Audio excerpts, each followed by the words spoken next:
Good morning. How is everyone doing this morning? I'm going to go ahead and grab the link. The link to the live stream and put it in all the places. Go ahead, say hello in the chat. Tell me how you're doing this morning. I'd love to hear from you all.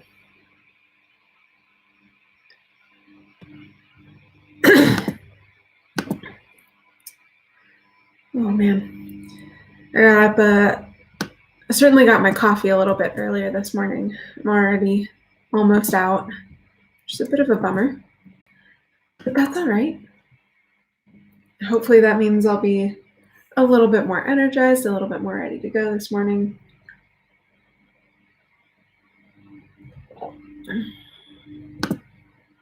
Oops.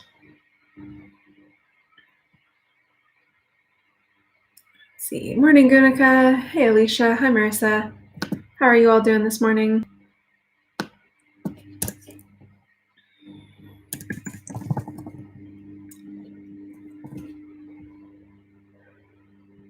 I'm excited for today. Today I'm going out delivering senior baskets, and that's going to be really exciting. I'm excited to see some seniors and to be able to bring you gifts and just celebrate. It is an exciting time to be able to celebrate seniors.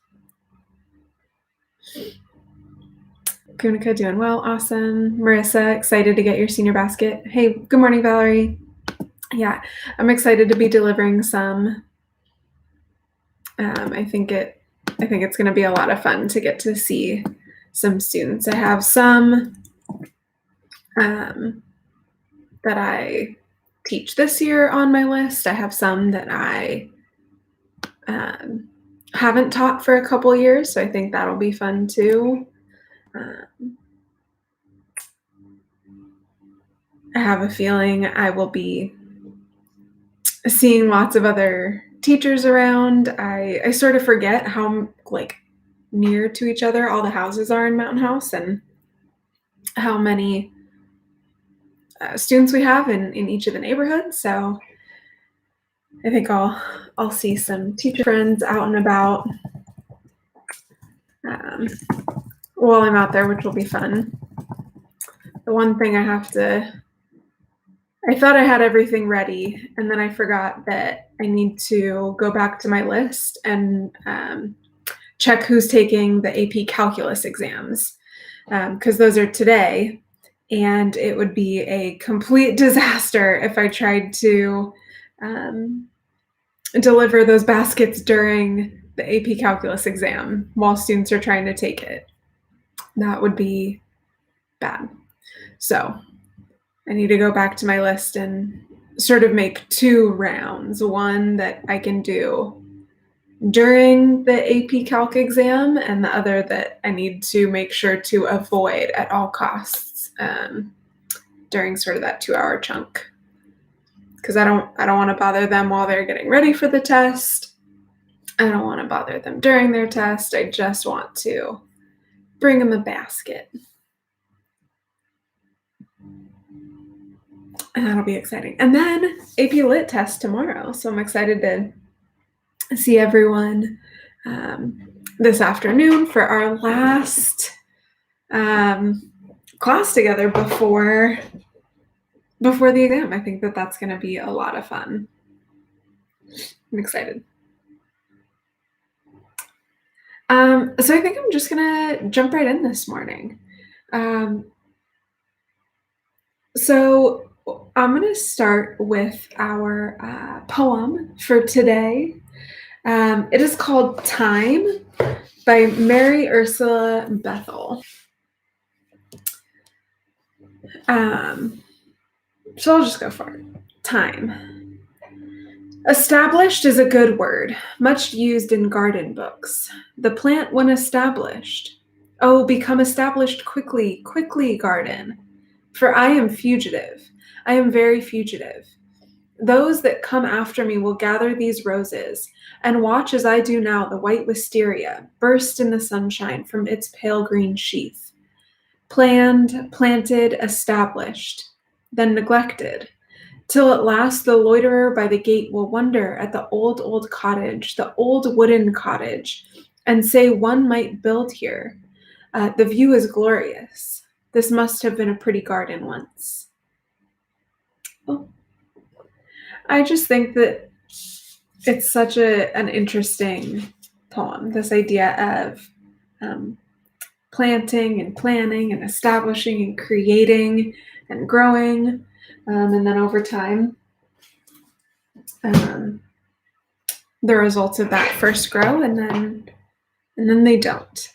And I think that is a lovely reminder of the power of time and of nature. So there you go. Oh man, I'm so excited for today's book.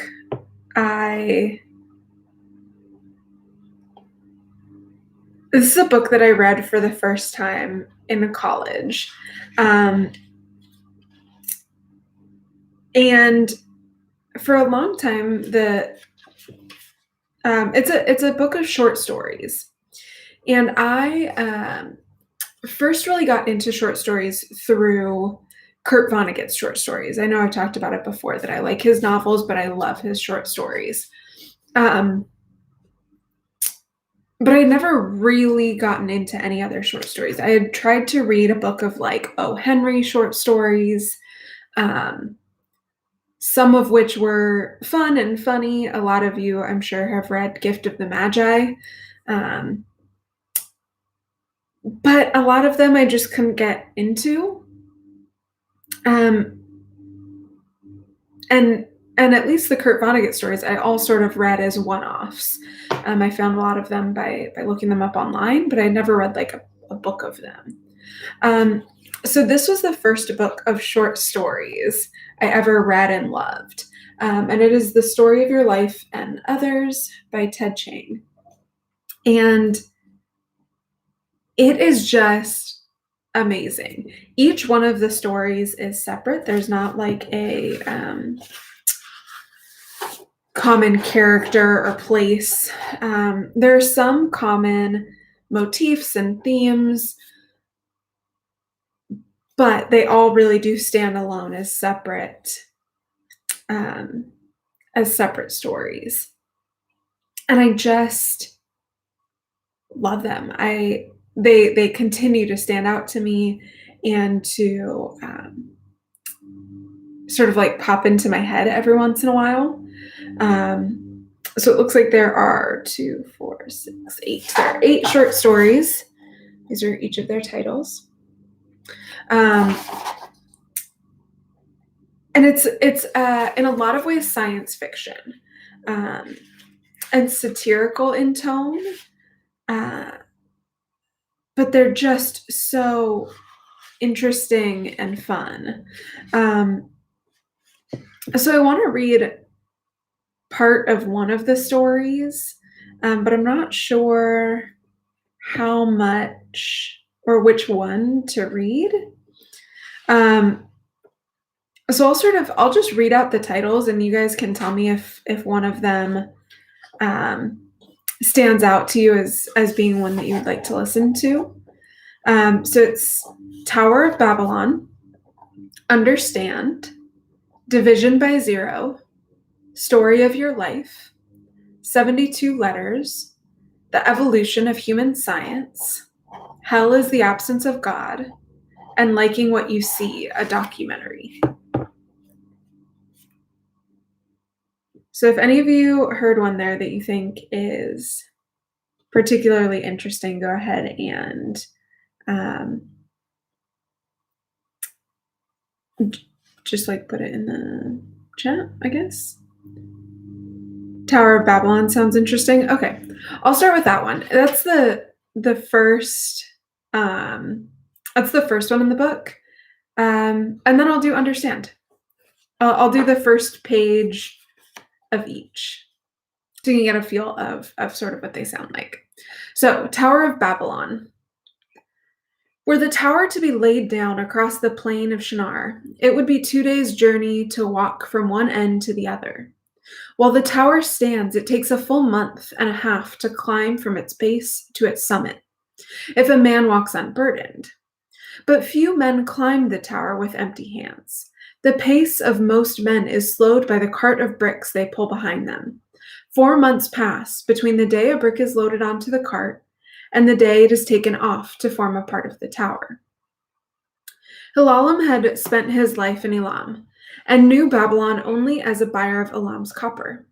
The copper ingots were carried on boats and traveled down the Karun to the lower sea, headed for the Euphrates. Hilalam and the other miners traveled over land, alongside a merchant's caravan of loaded ongoers. They walked along a dusty path, leading down from the plateau across the plains, to the green fields, sectioned by canals and dikes. None of them had seen the tower before. It became visible when they were still leagues away. A line as thin as a strand of flax, wavering in the shimmering air, rising from the crust of mud that was Babylon itself. As they drew closer, the crust grew into the mighty city walls, but all they saw was the tower. When they did lower their gazes to the level of river plain, they saw the marks the tower had made outside the city. The Euphrates now flowed to the bottom of the wide sunken bed, dug to provide clay for bricks. To the south of the city could be seen rows and rows of kilns, no longer burning. As they approached the city gates, the tower appeared more massive than anything Hilalam had ever imagined. A single column that must have been as large around as an entire temple, yet rising so high that it shrank into invisibility. All of them walked with their heads tilted back, squinting in the sun. Hilalam's friend Nani prodded him with an elbow, awestruck. We're to climb that? To the top? Going up to dig? It seems unnatural. The miners reached the central gate in the western wall, where another caravan was leaving. While they crowded forward into the narrow strip of shade provided by the wall, their foreman, Belly, shouted to the gatekeepers who stood atop the gate towers. We are the miners summoned from the land of Elam. The gatekeepers were delighted. One called back, You are the ones who are going to dig through the vault of heaven? We are. So there you go. I'm gonna leave you with that. It is a short story. I just looked. It's about 28 pages. I read the first one. So that was the first page of Tower of Babylon. I'll do next the first page of Understand. A layer of ice. It feels rough against my face, but not cold.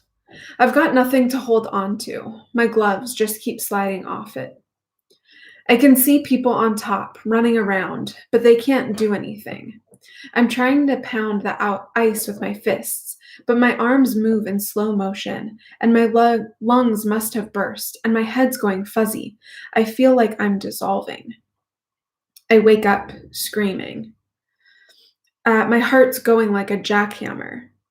I pull off my blankets and sit on the edge of the bed. I couldn't remember that before. Before, I only remembered falling through the ice. The doctor said my mind had suppressed the rest. Now I remember it, and it's the worst nightmare I've ever had. I'm grabbing the down comforter with my fists, and I can feel myself trembling. I try to calm down, to breathe slowly, but sobs keep forcing their way out. It was so real I could feel it, feel what it was like to die. I was in that water for nearly an hour. I was more vegetable than anything else by the time they brought me up. Am I recovered? It was the first time the hospital had ever tried their new drug on someone with so much brain damage. Did it work? And that is the first page of Understand. So,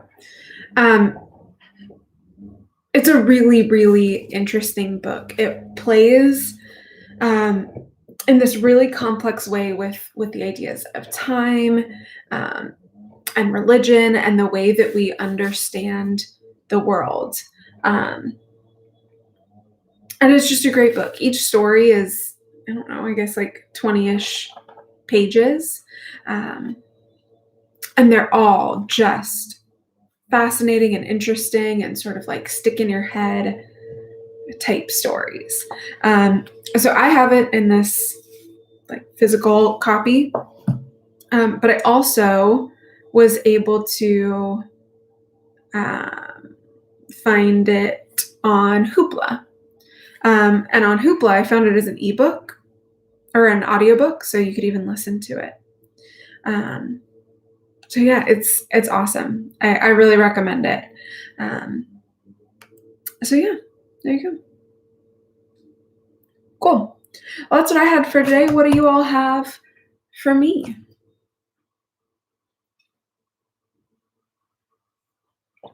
Ooh, that coffee got cold while I was talking. I'm gonna have to get a warm up here pretty soon.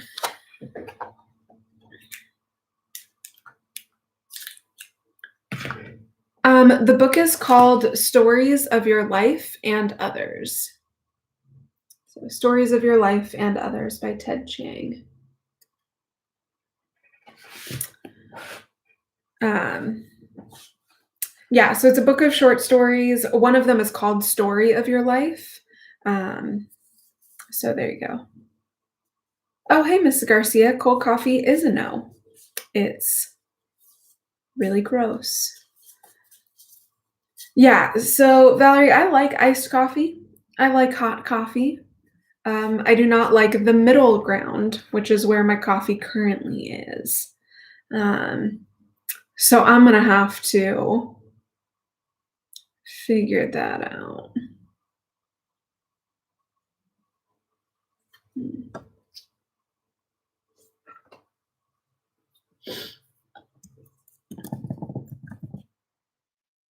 I'm trying to see if this is what I think it is.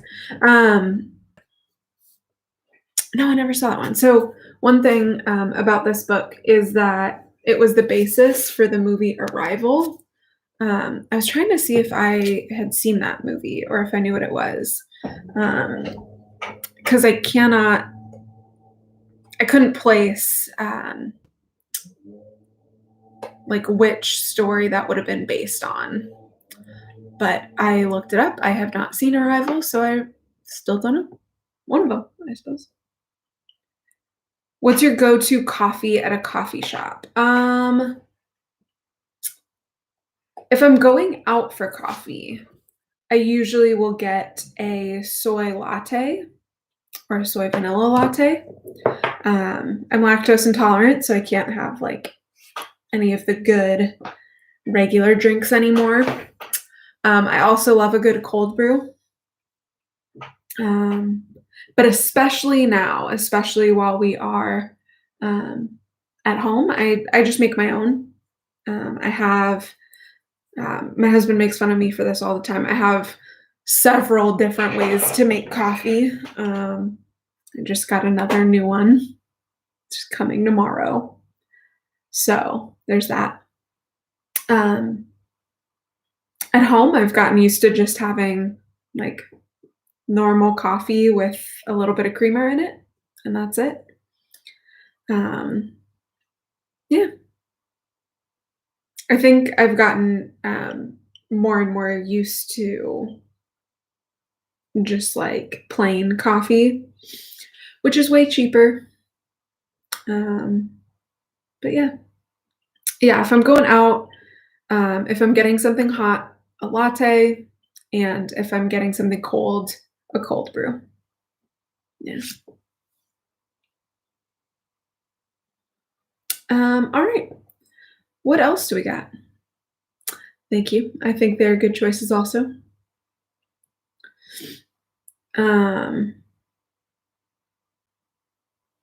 all right. I think I'm gonna wrap it up. I have one call that needs to get done before I head out for the day. Um, bringing all of the things to all the people. It sounds like I actually have some stuff to pick up from the school too.